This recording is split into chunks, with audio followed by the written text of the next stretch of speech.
Welcome to The Dr. Joy Show with your host, Dr. Joy. And welcome to The Dr. Joy Show. Boy, do I have an exciting show lined up for you. On this special edition, we will explore Chinese culture through the lens of Dr. Joy.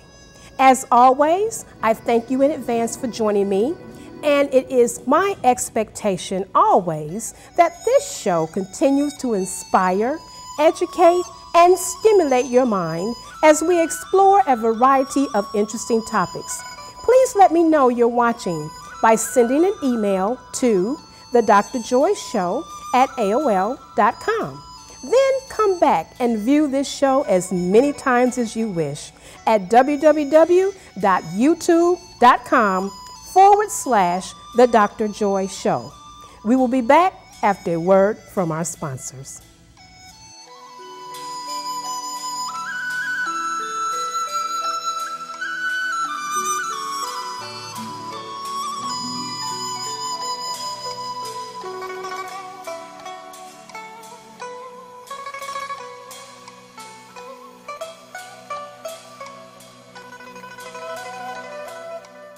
Again, I would like to thank my sponsors for supporting this show. Much appreciation to you. Have you ever thought about going back to college or even starting a rewarding career? Well, I have a place where you can do just that. Herzing University is the avenue for you that will capture your attention, motivate, and educate you to achieve higher heights. Call the number on your screen, 404-816-4533 for more information. And tell them that you heard it on the Dr. Joy Show. Are you seeking a place to work out that would show you fast results? If so, I would like to introduce to you Max Fitness Center. Max Fitness Center specializes in slowing the aging process for people ages 40 and over and has served the greater Atlanta community for over 25 years. Max Fitness Center has a variety of clientele, including pro athletes, high school athletes, families, children, and senior citizens. Call now, 404-755-9455 for more information. And tell them that you heard it on the Dr. Joy Show.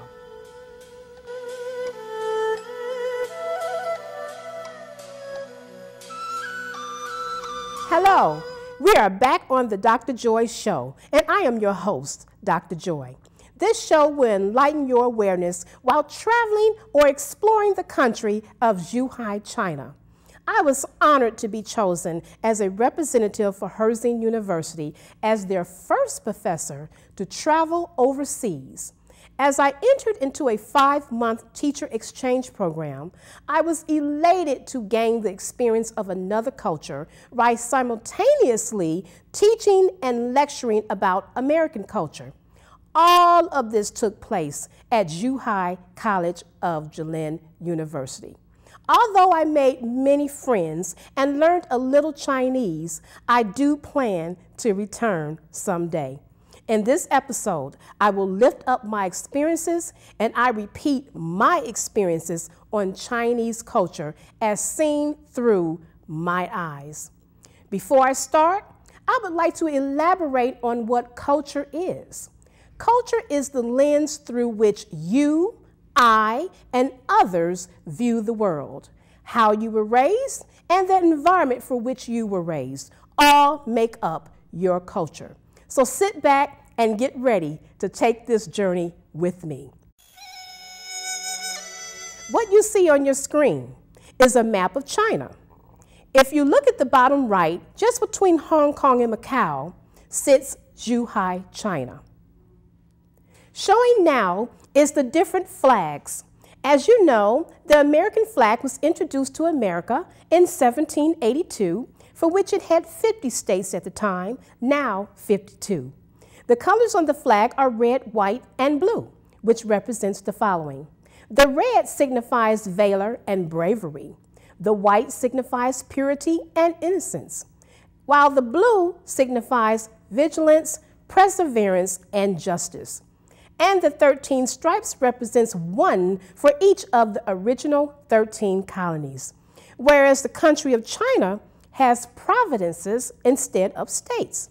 There are 23 provinces, 5 autonomous regions, and 2 special districts, which is Hong Kong and Macau. The red colors on the flag represent the communist spirit. The large star stands for the Communist Party. The 4 stars are the peasants, workers, bourgeoisie, and patriotic capitalists working together to further the revolution. American and Chinese use different names, which can be confusing to both countries. For example, in America, the family name is used last. For example, Michael Smith. In Chinese culture, it would be Smith Michael. Thus, the family name is used first. Even some sports names are confusing. I observed that what America knows as soccer is called football in China, and what China knows as football is called soccer in America. Now, before you travel to China, it's good to know how to greet and accept invitations. In America, it's customary to greet someone with, "Hi, how are you?"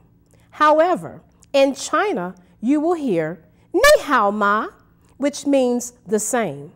Another greeting would be, "Shafa la ma," which means, "Have you had your meal, lunch, etc.?" Of course, you would say no if it's in the middle of the day. But this is how it's done in China. They don't really want you to answer the question, but it's just a form of saying a salutation. Americans may say, "What have you been up to?" And we ask questions that we really do not warrant a true answer, but use also as a greeting. So I was often asked, "Where are you going?" which threw me back some because I learned that it was just another way of addressing. And as you know me, I don't like to be asked where I'm going, so it threw me off a little bit, and I had to be taught that it's just really a greeting. Such as with gestures, touching, and eye contact. Let's see how. In China, gestures sometimes have opposite meaning than Americans might perceive. For instance, the sign shown on your screen means good luck in America, while in China, it represents the number 10. While touching, the Chinese are less comfortable with this as Americans are. We hug and shake hands as means of showing friendliness and community. In China, hugging is not done unless it's with close friends or family. It's not that they do not want to touch people, it's just a cultural avenue. The Chinese do not hug to show friendliness. Instead, a nod is sufficient. However, in America, hugging is more accepted as a way of culture. And there are always exceptions to this rule. But as you know, before I left China, everybody was hugging. In America, we teach our children to look directly in the eye of the person you're conversing with. Thus, the Chinese culture is taught not to make eye contact because it's a sign of disrespect. Take a look at this funny tune as you see 2 men from different cultures walking past each other and thinking, "Do not make eye contact." As we move to the differences in eating and food, I would like to make mention that the Chinese food you eat in America is nothing like the Chinese food you would get in China. The seasonings are different and preparation can be challenging. Let's see why. Food is prepared and processed differently in China with chicken, fish, and beef. For example, fish is cooked with the whole head and tail attached. Chicken is not just pulled from the bone and eaten with fingers. Thus, this is considered nasty and unsanitary in Zhuhai, China. Instead, chicken is chopped up and eaten as we eat neck bones in America. Ground beef is hard to find, but beef cubes are very, very popular. Within the Chinese culture, food is shared as you see on your screen. Various dishes are placed around a table while friends and family dip in and feast or place a little on their plate or on their rice bowl. Shown on your screen is the first meal I prepared while teaching in China. At the far right bottom, you see chunks of beef and mushroom cooked together, along with smothered tomatoes, broccoli, and potatoes, and of course, rice. Rice is eaten with almost every meal in China for breakfast, lunch, and dinner. Joining me this evening were 2 Chinese students. When we return, we will continue our journey into the world of Chinese culture through the lens of Dr. Joy, after a word from our sponsors.